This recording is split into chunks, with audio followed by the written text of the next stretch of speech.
I'm Marcelina Meriales. Matagal ko na talagang dream na magkaroon ng coaching ganito. Yung EcoSport specifically, yun ang gusto ko. Lagi ko lang siyang nakikita sa roads pag nag-drive kami.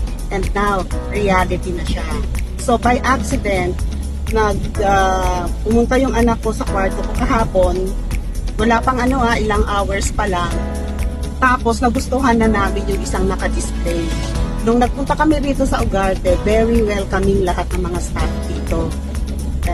Lalo na kay Iris, siya talaga yung nag-assist sa amin sa lahat ng mga tanong namin.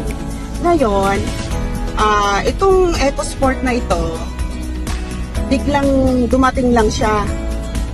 So, ito na agad yung nagustuhan ko kasi talagang dream ko na. So, doon sa mga